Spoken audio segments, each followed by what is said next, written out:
Bueno, buenas tardes. Espero que estén muy bien. Este video tiene por objetivo que tengamos un pequeño repaso sobre las unidades que van a comprender el segundo trabajo práctico, segundo y último trabajo de la materia. ¿Sí? Ustedes saben que el trabajo práctico número 2 incluye los contenidos de las unidades 3, 4 y 5. En esta oportunidad les propongo que hagamos un breve repaso sobre la unidad 3 y después les voy a dejar otro video con el repaso de las unidades 4 y 5. ¿Sí? La unidad 3 porque me pareció como lo más largo en términos de contenido y para que tampoco les sea tan pesado el video. Entonces, la unidad 2, la unidad 3 comprende las clases 7, 8 y 9 de la materia. ¿Sí? En esta unidad lo que vamos a trabajar básicamente es el rol de las nuevas tecnologías en el sector privado. ¿Sí? En la clase 7 analizamos el rol de las TICs en las empresas, especialmente tratamos de concentrarnos en el impacto de la incorporación de las TICs en la productividad. ¿Sí? Sabemos que el principal factor de crecimiento, tanto económico en un país como de crecimiento en la empresa, es el incremento de la productividad. ¿Sí? De allí surge la importancia de que estudiemos, cuál es el impacto de las TICs en la productividad. ¿Sí? Pero la idea en la clase 7, digamos, es que podamos profundizar sobre el rol de las TICs en las prácticas de la firma, de las empresas. ¿Sí? Después, en la clase 8, vemos el comercio electrónico, ¿sí? Nos concentramos sobre eso, y en la clase 9 analizamos el mercado de trabajo, ¿sí? Es decir, cuál es el impacto de la incorporación de tecnologías en las empresas para el mercado de trabajo. ¿Qué pasa? ¿Hay más trabajo, menos trabajo, mayor incorporación de tecnología, más pérdida de puestos de trabajo, más pérdida de empleo? Bueno, esa es la idea de la clase 9, ¿sí? Pero el tema central es las TICs en el sector privado, ¿sí? Como les decía entonces, en la clase 7 vemos principalmente TICs y empresas, ¿sí? Desde la lógica de la firma, digamos, lo que nosotros conocemos como la sociedad del conocimiento y la difusión de las nuevas tecnologías, la incorporación de tecnologías en los procesos productivos, digamos, contribuyen a achicar las distancias, las fronteras, digamos, no solo a nivel local, ¿sí? Como puede ser entre distritos, sino también a nivel regional, a nivel geográfico, las distancias se achican sustancialmente, ¿sí? Esto contribuye en el incremento de la competitividad, en el incremento de la productividad de la firma, contribuye a bajar los costos de transacción, por ejemplo, ¿sí? Pero también es necesario que tengamos en cuenta que la incorporación de nuevas tecnologías en sí misma no garantiza alcanzar beneficios en términos de competitividad, ¿sí? Porque es necesario tener o planificar, tiene que haber una planificación tecnológica que siga la misma línea por parte de la firma, ¿sí? Para la clase 7 tenemos un texto que es el de Peirano y Suárez, ¿sí? Este texto está realizado en base a encuestas que se realizaron en empresas PYME y se analiza cómo se dio en estas empresas el proceso de incorporación de las tecnologías, ¿sí? Recordemos que entonces acá lo importante es tener en cuenta que para que haya un efecto positivo en términos de productividad, tiene que haber una planificación estratégica en función de las nuevas tecnologías. Tiene que haber un cambio radical en la empresa y tiene que haber también las inversiones necesarias, ¿sí? Porque el proceso no se da solamente, el proceso del incremento de la productividad, digo, no se da solamente por incorporar nuevas tecnologías. En relación a lo que implica la incorporación de nuevas tecnologías en la firma, les decía, tenemos, además de la carpeta de trabajo, tenemos el texto de Peirano y de Diana Suárez, ¿sí? Que también escribió la carpeta de trabajo de la materia. Y ellos nos dicen que la incorporación de tecnologías en la firma se da en base a una serie de etapas, ¿sí? Nos hablan básicamente de 3 etapas. La primera etapa es la digitalización de la información, es decir, pasar todo aquello que teníamos en papel, pasarlo a un medio digital, ¿sí? Se generan nuevos registros que con el tiempo, digamos, en el mediano plazo o en el corto plazo, van a mejorar la eficiencia y la eficacia de las rutinas operativas. ¿Sí? Recordemos que una firma, una organización, puede definirse como un conjunto de rutinas. ¿Sí? Por eso hablamos de la eficiencia de las rutinas, de mejorar la eficiencia de las rutinas a través de la digitalización de la información. ¿Sí? Obviamente esto en un principio va a requerir una inversión, por ejemplo, en computadoras, en algún software específico para el registro de la información.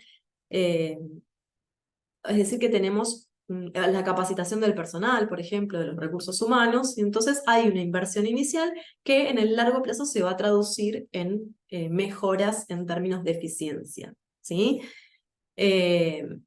Bueno, en la medida que esto tiene, digamos, un costo al principio, pero en la medida que vamos avanzando en la curva de aprendizaje, este costo del proceso tiende a disminuir y ahí se da el impacto en la productividad. ¿Sí? Aunque las ventas no se modifiquen, aunque las ventas se mantengan estáticas, va a haber mejoras en la productividad porque se mejoran los procesos. ¿Sí? Esta es la primera etapa. Recuerden, tengan en cuenta que estos datos salen de las encuestas a las pymes. ¿Sí? Después los autores nos dicen, Peirano y Suárez, que hay una segunda etapa que tiene que ver con la circulación de la información. En esta etapa, digamos que la información se vuelve central en la toma de decisiones, ¿sí? Para llevar, digamos, en el texto se los define como las rutinas de decisión estratégica, ¿sí? Entonces, se utiliza la información para tomar mejores decisiones, ¿sí? Se generan rutinas de decisiones estratégicas o rutinas de decisión estratégicas que pueden generar innovaciones en la comercialización, por ejemplo. ¿Sí? El comercio electrónico, que vamos a ver después más adelante cuando veamos los contenidos de la clase 8, es un ejemplo. ¿Sí? Después, bueno, la primera etapa, entonces, digitalización de la información. La segunda etapa, circulación de la información para mejorar las rutinas de decisión. Y por último, la tercera etapa implica el establecimiento de canales de información virtuales. ¿Sí? En el texto se define como trabajo cooperativo, digamos, mediante el cual se pone en marcha una red que acompaña toda la operatoria de la empresa. ¿Sí? Es decir, que la comunicación en toda la empresa se da a partir de una red con múltiples nodos y flujos de información que están interconectados entre sí. ¿Sí? Por ejemplo, puede ser, no sé, desde el área de inventarios, se envía información al área de comercialización o al área de administración, y en función de eso se toman decisiones en cuanto a compras, por ejemplo, o a proveedores. ¿Sí? Esto es lo que estas tres etapas son lo que los autores denominan economías de informatización. ¿Sí? Los autores utilizan el concepto de economías de informatización para describir, digamos, estas etapas y para explicar los canales a través de los cuales las nuevas tecnologías impactan en la empresa y permiten incrementar la eficiencia, ¿sí? Ya sea porque o se automatizan procesos, permiten el acceso a la información en toda la empresa para mejorar el proceso de tomas de decisiones, se reducen los costos de transacción, se mejoran los procesos de aprendizaje. Sí, entonces acá tenemos el concepto de economías de informatización, es un concepto bastante importante dentro de los contenidos de la clase, y también es importante tenerlo en cuenta cuando lean el texto. ¿Sí? Entonces, estos serían digamos, estas economías de informatización son las que, cuando son efectivas, digamos, permiten incrementos y mejoras en la competitividad y en la productividad. ¿Sí? Tengan en cuenta que esto se menciona en la clase, también se menciona en el texto, ¿sí? Pero para que los resultados sean positivos, ¿sí? Para que efectivamente haya mejoras en la competitividad y mejoras en la productividad, el cambio, la incorporación de las tecnologías tienen que implica, digamos, cambios radicales en toda la empresa. Implica un cambio integral. Si tiene que darse dentro de la firma una nueva lógica de funcionamiento en base a las tecnologías incorporadas. ¿Sí? Entonces es necesario invertir en la capacitación, en el desarrollo de software, de sistemas, ¿sí? Hay toda una serie de costos que afrontar. Si en el texto, cuando lean el texto vean que se profundiza un poco más sobre los costos que afronta la empresa para adoptar las nuevas tecnologías, y también se mencionan algunos indicadores, ¿sí? Pero bueno, lo importante es esto, que se necesita un cambio integral en toda la empresa para que haya resultados positivos, ¿sí? Fíjense también en la clase, vimos que decíamos que la información se empieza a retransmitir hacia toda la firma en función de redes, ¿sí? Se ponen en marcha una red que acompaña toda esa operatoria de la empresa. Nosotros vimos en clase que existen distintos tipos de redes, distintas formas de comunicación a través de estas redes, distintas opciones de redes, ¿sí? De hecho, hay un gráfico en la clase, ¿sí? Puede existir un sistema de red centralizado, descentralizado o distribuido, ¿sí? En un principio el más utilizado era el centralizado, ¿sí? Pero después se fue, digamos, como con el tiempo se va modificando, se va virando hacia un sistema descentralizado o distribuido, ¿sí? Cuando hablamos de un sistema centralizado, no tengo acá el gráfico, pero es un punto en el centro y la periferia, digamos, que sale un nodo central que distribuye la información hacia otros nodos, ¿sí? Pero hay un solo centro. Ahí es cuando tenemos un sistema de red centralizado. Es como que hay una única computadora, una única ubicación, digamos.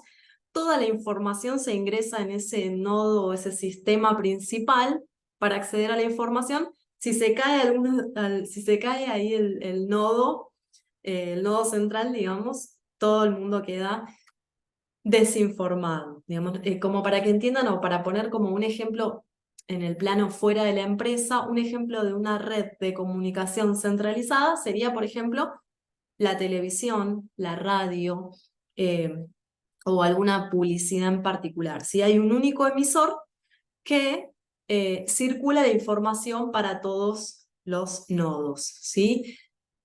Una red centralizada, un sistema de comunicación dentro de la empresa descentralizado sería lo contrario, ¿no? No hay un único emisor, no hay un único nodo central, sino que hay varios centros que están conectados entre sí, ¿sí? Hay varios nodos centrales que se comunican con los distintos centros y también se comunican con la periferia, digamos. Pero todos están conectados entre sí, ¿sí? Un ejemplo sería, como para sacarlo del plano de la empresa, sería Wikipedia, ¿sí? Donde los usuarios también pueden participar de la generación de contenido. ¿Sí? Después, por último, tenemos el ejemplo del sistema de comunicación a partir de una red distribuida, ¿sí? En este caso, bueno, acá son todos puntos que están interconectados entre sí, la información circula entre todos por igual, nadie depende de nadie para acceder a determinada información o para fluir o para que fluya la información, ¿sí? Todos dependen de todos, podríamos decir. Incluso las computadoras o los nodos pueden estar ubicados en distintos sitios, en distintos lugares geográficos, ¿sí? No tienen que estar todos en el mismo, no tienen que tener todos la misma ubicación, pero sí están todos interconectados, ¿sí? Como por ejemplo una empresa que utiliza intranet, ¿sí? Eh, bueno, esto formaría parte, digamos, esta definición de los tipos de comunicación a través de redes, sería, digamos, lo que implica la tercera etapa, ¿sí? El establecimiento de comunicación virtual entre la empresa, ¿sí? Esto sería una de las etapas de la incorporación de las tecnologías dentro de las empresas, de acuerdo a la encuesta que realizan Peirano y Diana Suárez, y es el texto de lectura obligatoria. Pero bueno, volviendo a lo anterior, a las economías de informatización que se desprenden de estas distintas etapas que transita la empresa en la incorporación de tecnología, digamos que hasta acá hicimos como un repaso muy breve de los contenidos de la clase 7.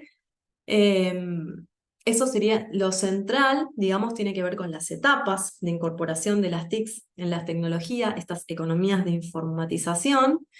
Bueno, también la importancia del cambio radical dentro del funcionamiento de la empresa, ¿sí?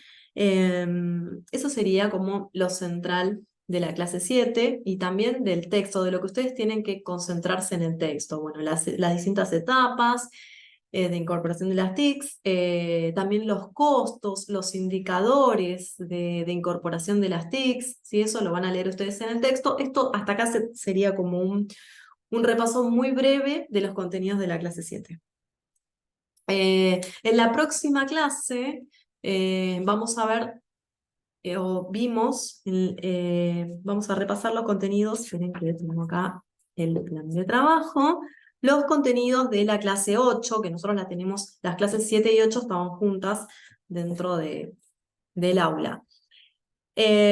Bueno, entonces, la clase 7 vimos como los conceptos principales sobre la incorporación de las TICs y ahora en la clase 8 vamos a repasar los contenidos de la clase 8 donde vimos el comercio electrónico. ¿Sí? El comercio electrónico, bueno, en la clase tienen la definición del comercio electrónico. ¿Qué es el comercio electrónico? Cuando hablamos de e-commerce nos referimos, esto ya es obvio, ¿no? A la compra y venta a través de medios digitales o de plataformas digitales, pero en realidad el e-commerce implica mucho más que publicar artículos en una plataforma y la compra y venta a través de distintas plataformas, ¿sí? ¿Por qué? Porque el comercio electrónico incluso puede darse entre empresas, entre distintas regiones y a través de plataformas específicas, ¿sí? Entonces, el concepto, digamos, es mucho más amplio que la compra y venta a través de plataformas digitales, ¿sí? En estos casos, cuando una empresa decide que va a llevar a cabo la comercialización o que va a incorporar dentro de la comercialización el e-commerce, digamos, también hay una demanda de inversión inicial que tiene que ver con la capacitación del personal, con los sistemas informáticos de soporte necesarios para llevar a cabo todo el proceso de compra y venta, también para la atención postventa de los clientes, ¿sí? Entonces va a haber una inversión inicial, van a tener que invertir las empresas para dar soporte al nuevo sistema de comercialización. Y estos nuevos costos se denominan inversiones complementarias, ¿sí? Dijimos antes para la clase 7 que la incorporación de las TICs implica un cambio integral al interior de la firma, ¿no? Y esto tiene que ver con esto. Bueno, va a haber que capacitar el personal, va a haber que hacer inversiones complementarias, pero en el mediano o largo plazo el resultado va a ser mejorar la competitividad a través de las mejoras en el proceso de comercialización, ¿sí? En esta clase también vimos algunas ventajas y desventajas o los obstáculos que presenta el comercio electrónico y otras características. En la clase, por ejemplo, se menciona que uno de los obstáculos es la necesidad o la existencia, o en la clase o en la carpeta de trabajo, se dice que, bueno, se necesita una computadora y acceso a Internet. Este obstáculo hoy, digamos, va achicando su importancia porque hoy cualquier empresa, por más pequeña que sea, cuenta con una computadora, cuenta con acceso a Internet, entonces digamos que este obstáculo no sería tal, ¿no? Aunque sigue siendo uno de los indicadores para medir la incorporación de las TICs, ¿sí? El hecho es que, bueno, el hecho, digamos, central es que hay un auge creciente, que crece permanentemente de las transacciones económicas sin fronteras, digamos, la globalización en este sentido cada vez avanza mucho más, la globalización basada en la digitalización, ¿no? ¿Se acuerdan que cuando hablábamos, cuando Castell define lo que él denomina la nueva economía, digamos, tiene que ver con esto, ¿sí? La- eh, las transacciones económicas sin fronteras, basadas en la digitalización, se constituyen en el principal factor que da lugar a la nueva economía, ¿sí? Como un paso más hacia lo que Castells denomina como el capitalismo informacional, ¿sí? Cuando Castells habla del capitalismo informacional y nueva economía, tiene que ver con esto, ¿no? Las transacciones económicas sin fronteras, ¿no? Bueno, ojo, vuelvo a lo que dije anteriormente, ¿sí? La incorporación de estas o de otras tecnologías a través del comercio electrónico puede contribuir al incremento de la productividad siempre y cuando se realicen las inversiones complementarias necesarias y se establezcan cambios radicales dentro de la organización, dentro de la firma, ¿sí? Otra cuestión importante que vemos en la carpeta de trabajo, fíjense que se define los determinantes de la adopción de las nuevas tecnologías. ¿Por qué las empresas deciden incorporar tecnologías? ¿Sí? Bueno, acá en la carpeta de trabajo se dice que, bueno, la implementación de las TICs tiene que ver con fenómenos multicausales, es decir, que hay muchos factores que se relacionan con la incorporación de tecnologías, hay factores que son exógenos a la empresa y hay factores endógenos a la empresa, ¿sí? Cuando hablamos de los factores endógenos nos referimos a aquellas características propias que implican características propias de la empresa, ¿sí? Por ejemplo, la incorporación de las TICs va a depender del costo o de las inversiones que tenga que realizar la empresa para incorporar estas tecnologías, también va a impactar las capacidades de los recursos humanos, y estos son los factores eh, endógenos que determinan o no la incorporación de las nuevas tecnologías, entre otros, ¿no? Y también están los factores exógenos que dependen ya del marco legal, digamos, ¿sí? Cómo se regulan las transacciones, por ejemplo, en el caso específico del comercio electrónico. Bueno, ¿cómo están reguladas las transacciones? ¿Es posible, es factible que la empresa puede cumplir con estas reglamentaciones? Bueno, hay otros determinantes, pero bueno, esto como para que ustedes vayan teniendo una idea de a qué nos referimos con los determinantes de la incorporación de las TICs. Hay que tener en cuenta que hay factores endógenos propios a la firma y exógenos que tienen que ver con el entorno. Eh, por ejemplo, hoy les decía, uno de los indicadores más utilizados para medir el uso de las nuevas tecnologías en las empresas es el acceso a Internet. Entonces se sigue usando. Y la página web, el correo electrónico, bueno, para saber si una empresa incorporó más o menos tecnología, nos fijamos. Si tiene acceso a Internet, si tiene computadora, si tiene página web, si tiene el correo electrónico de la empresa, ¿sí? Hoy cualquier empresa, por más pequeña que sea, los tiene.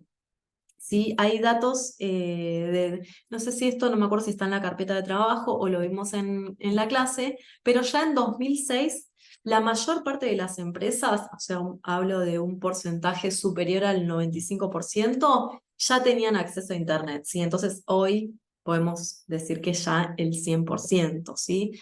Eh, pero incluso en la actualidad se calcula que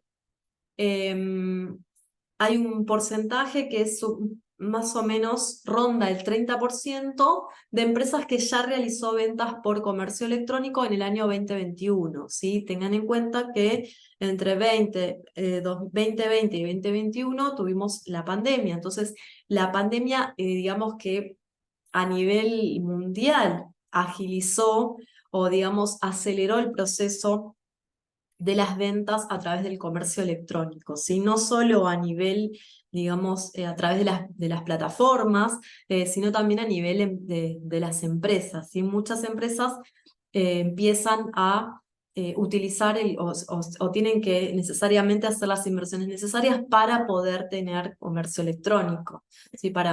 Esto es la pandemia tuvo que ver mucho con esto. Lo mismo con el tema de el teletrabajo, ¿sí? Se calcula hoy que de cada 10 empresas, 8 usan tecnologías de acceso remoto para el personal, ¿sí? Entonces, me refiero al teletrabajo, ¿no? Que también fue muy difundido durante la pandemia y en algunos casos se mantuvo, ¿sí? Algunas empresas mantienen el teletrabajo como en la pospandemia, digamos.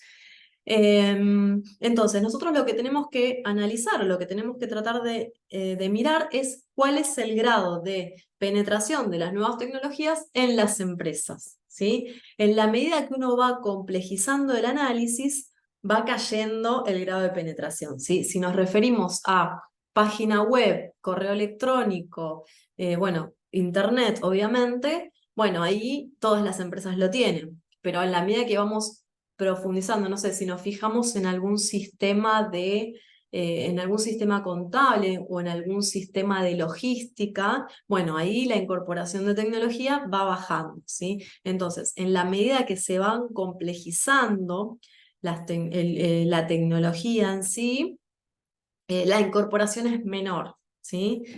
Em, por ejemplo, en la carpeta de trabajo hay un ejemplo que dice que en 2010, el 60% de las empresas contaba con un sistema de apoyo para las actividades contables de la empresa, ¿sí? Pero solo un 10% contaba con apoyo a la planificación y control, diseño, logística, ¿sí? Que probablemente esto estamos hablando de 2010, ya se habrán modificado estos números, pero esto para que vean cómo, eh,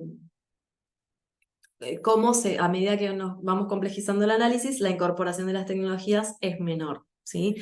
La apropiación de las TICs va a depender mucho, obviamente, de las capacidades de la firma y de las inversiones complementarias que la firma sea capaz de realizar, ¿sí? Esto creo que es lo más importante de la clase 8, ¿sí? No hay bibliografía más que la carpeta de trabajo, ¿sí? Así que bueno, rápido, esto brevemente sería como un resumen o un punteo de lo más importante de la clase 8, ¿sí? Para terminar con los contenidos de la clase de la unidad 3, tenemos la clase 9. La clase 9 sí hay bibliografía y hace referencia a la demanda de empleo en la sociedad de la información, en lo que llamamos la sociedad de la información, ¿sí? La idea es que analicemos la relación entre el grado de complejidad de las TICs dentro de las empresas y lo que sucede con el mercado de trabajo, ¿sí? A mayor tecnología, menos puestos de trabajo, mayor incorporación de tecnología, más pérdida de trabajo, o en realidad el trabajo se modifica y se generan nuevas oportunidades. Eso es lo que se discute en la clase 9, ¿sí? Y tenemos como bibliografía el texto de CEPAL, ¿sí? Que está bueno. Borello, Yogel, que nos habla de un sector específico, ¿sí? Que nos habla solamente del sector informático. Se analiza especialmente qué sucede con la demanda de empleo en el sector informático, ¿sí? Van a ver que puede resultarles un poco largo, porque primero empieza con todo un desarrollo histórico del sector informático, en Argentina, esto es solo para Argentina, ¿no? Nos muestra, bueno, el desarrollo histórico, cuáles fueron los avances, los retrocesos, qué factores intervienen en la formación de recursos humanos en el sector, y nos muestra también cuál es el perfil de los trabajadores, ¿sí? Y concluye que el perfil de los trabajadores del sector informático es heterogéneo. Por más que tengan una misma formación, el perfil es distinto porque hay otros factores que también impactan en el perfil de los trabajadores, que no solo tiene que ver con los estudios, sino que hay otros factores más relacionados con el entorno, como puede ser el desarrollo del sistema de CIT, cómo se articulan los trabajadores del sector con otras instituciones, que pueden ser instituciones académicas u otras instituciones, ¿sí? Van a ver que el texto está muy centrado, o es eso, en los trabajadores informáticos, ¿sí? La idea es que, bueno, que tengan en cuenta eso, que de las conclusiones lo que pueden sacar es esto, ¿no? Que misma formación no implica un mismo nivel de desempeño, ¿sí? Que hay distintos perfiles en función también del entorno, eso lo pueden tomar como general, ¿sí? Pero cuando hablamos en general, en lo que Castells denomina como la sociedad de la información, o lo que nosotros estudiamos como la sociedad de la información, y empezamos a mirar las competencias y nos preguntamos, bueno, ¿cuáles son las competencias necesarias? Las competencias en términos de eh, formación en tecnología para no quedar afuera del mercado de trabajo, ¿no? El avance de la tecnología destruye puestos de trabajo o genera nuevas oportunidades. Ha habido en algunos exámenes finales esta pregunta, digamos, como disparadora. Eh, bueno, volviendo a las cuestiones más generales. En la clase 9 van a ver que, bueno, tengan en cuenta que también está la carpeta de trabajo como bibliografía, ¿sí? Bueno, en la clase 9 vemos algunos ejemplos donde se analiza, bueno, cuáles son las competencias necesarias, además de la formación, ¿no? Se requieren otras competencias para no quedar afuera del mercado de trabajo ante el avance de la sociedad de la información, digamos. Bueno, se requieren de distintas competencias más allá de la formación. Competencias relacionadas con el uso adecuado de la información, eh, con el análisis de la información, el pensamiento crítico, las capacidades para trabajar en equipo, por ejemplo, ¿sí? Recuerden, y acá podemos volver a la clase 1, recuerden el concepto de sociedad de la información, ¿sí? La sociedad de la información es una forma de organización y desarrollo económica y social donde lo central es la generación de conocimiento en base a la gestión de la información. ¿Sí? Lo importante no es la información, sino qué hacemos con esa información y de qué forma usamos esa información para generar conocimiento, ¿sí? Ahí está la clave. Por eso entonces, además de la formación, para no quedar fuera, digamos, del mercado de trabajo, se requiere de otras competencias. El cómo usamos la información, cómo gestionamos la información, cómo apelamos al pensamiento crítico, cómo generamos contenido y conocimiento a partir de la información, ¿sí? Lo cierto es que en relación a este tema, digamos, a la relación de la tecnología y el mercado de trabajo, existe cierto temor por cómo impactan las tecnologías en el mercado de trabajo, ¿no? Hay distintos estudios de CEPAL y de la OCDE también, eh, que concluyen que para 2030 el cambio tecnológico va a eliminar entre el 1 y el 2% de los puestos de trabajo en nuestra región, en América Latina, ¿no?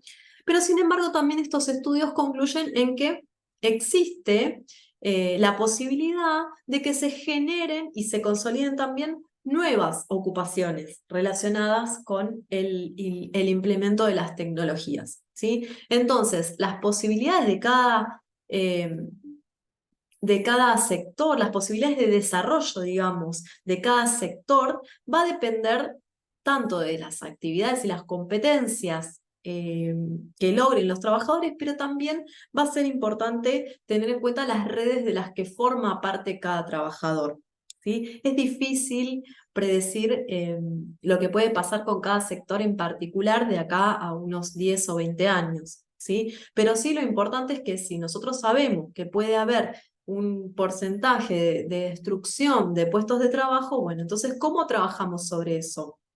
Bueno, entonces hay que trabajar no solo sobre las habilidades de los trabajadores y de sus competencias, su formación, sino también de las redes que se generen para cada sector. ¿Sí? Las redes que se generen incluso entre la universidad y el sector informático, entre la universidad y las instituciones tecnológicas.